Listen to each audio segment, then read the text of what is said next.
life is dull, sharpen the blade. Take the night out of the day to overcome the skies of gray. An intricate surgery, it's clean them in a burglary. I'm sick of rushing for you, straight out of urgency.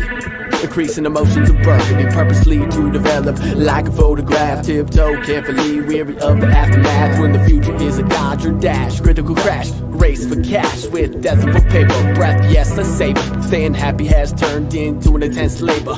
Harbor the anger to configure and release. Will at least renew, and now take that turns black and the blue. To record another sketch cover for Angel's Blood Zero. This one should be a companion to the previous one I did, where I had a character in the foreground, a character in the background, but I'm making it up as I go, so let's see how this rocks. Starting with basic face or head shape, and turn my music down. Got a little bit of shadow on my page here. Sorry, my camera's not set up right, so I got shadows going on. Hopefully you'll see it better in the final. So I want to do general idea is to get the eye about here and do half a face.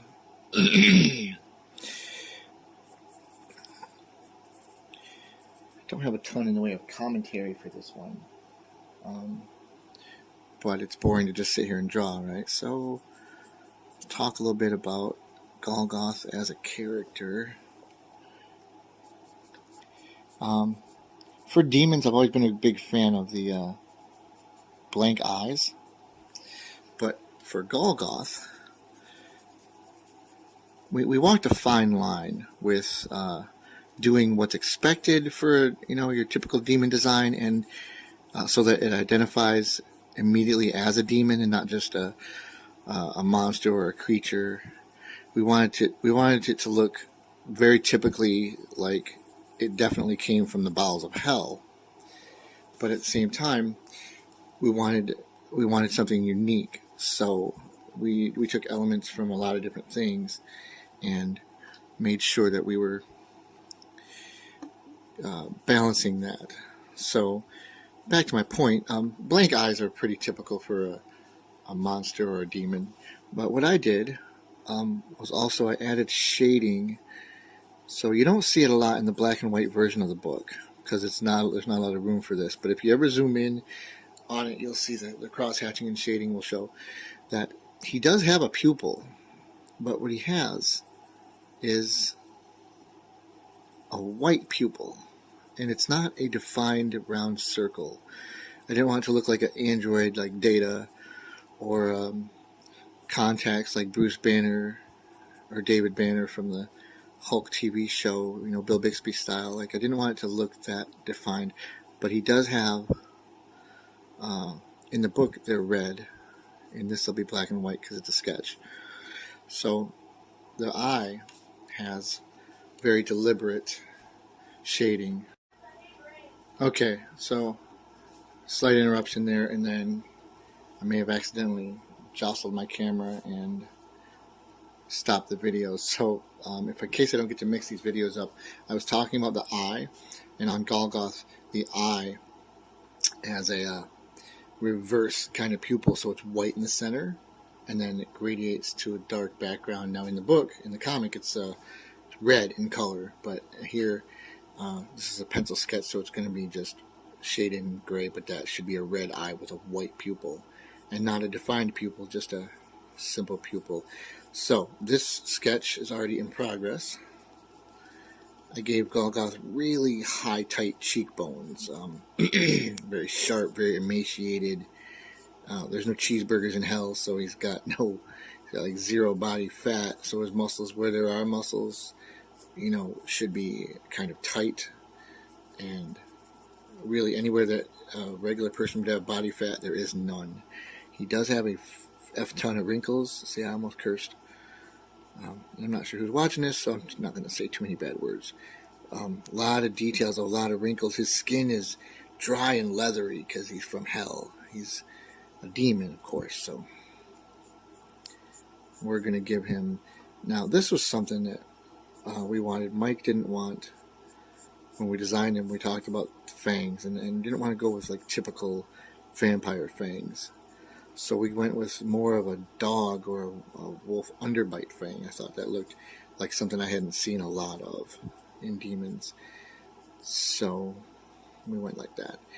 We're not going to see a lot of it here. The crown of horns is my favorite thing. These protruding horns. There are 3 of them. 1 in the front, 1 in the back, and 2 on the sides here. I always have to make sure I follow the curve of the head.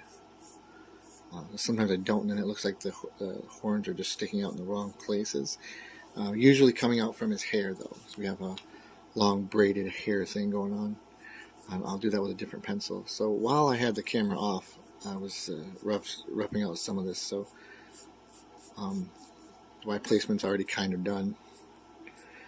I wanted to very much give him big baddie wings. My tribute to the Man-Bat, one of my favorite Batman villains. I was, it's a trope, I know, but the best villains really are sort of a mirror version of the hero. There is nobody who can challenge the Hulk the way that another version of the Hulk can. That's why now I'm seeing that. The Maestro is the strongest opponent for the Hulk.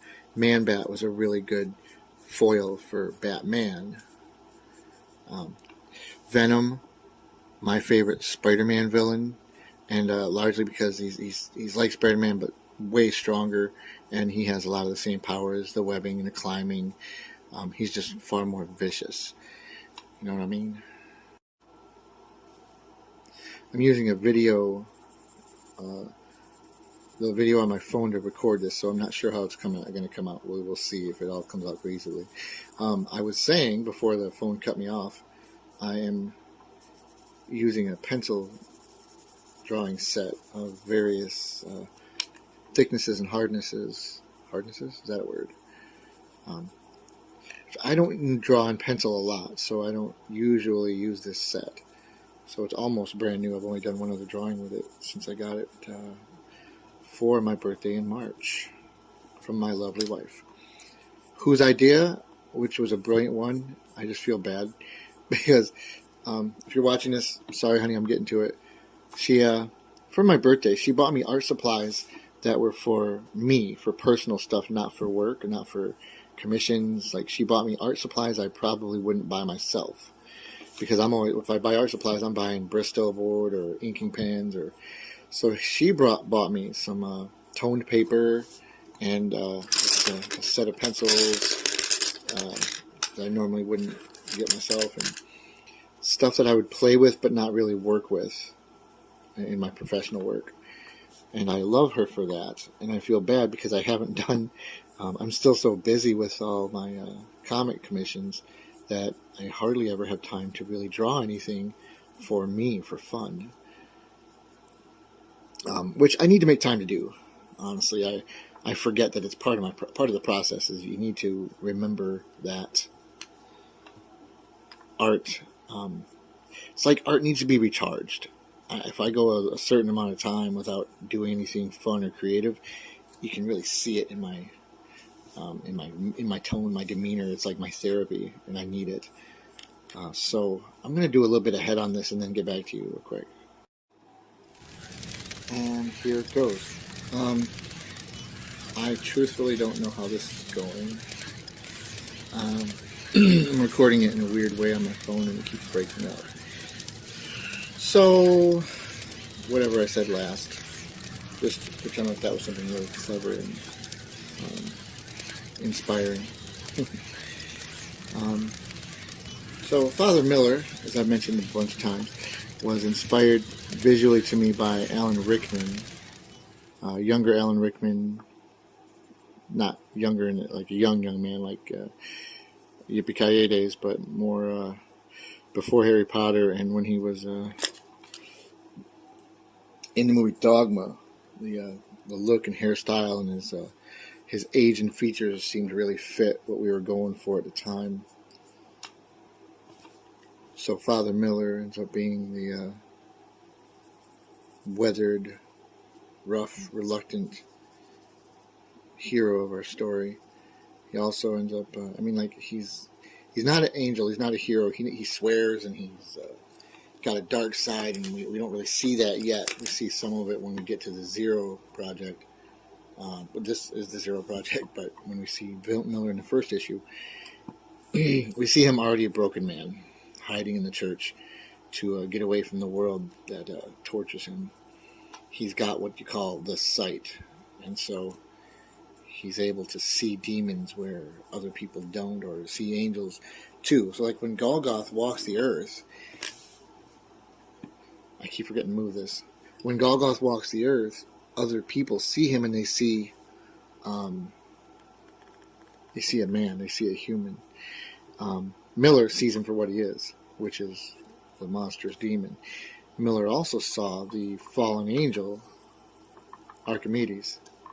So in the beginning of our story, we see that the angels are watching, and Father Miller just happens to be the only one who knows what happened to the angel, and that's the story, premise of the story.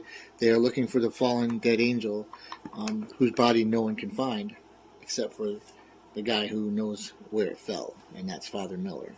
So then some demons show up to fight, and Golgoth and Miller oblige. They have a big fight in the book, and I love drawing a good fight scene, especially among monsters and demons. Action is a lot of fun to draw. So the book has a lot of character. I'm really happy with the way it all came out, and I'm really glad that we had a successful Kickstarter again, because after such a long break, from 2017 to now, I was afraid we wouldn't really have any support. So the fact that the second Kickstarter for the Zero issue, the prequels, succeeded even more than the first one, it means the world to me. So that's why I'm doing some extras here, and I'm doing some live sketch videos as a fun kind of acknowledgement and thank you to the people who backed and wanted these covers. That is it.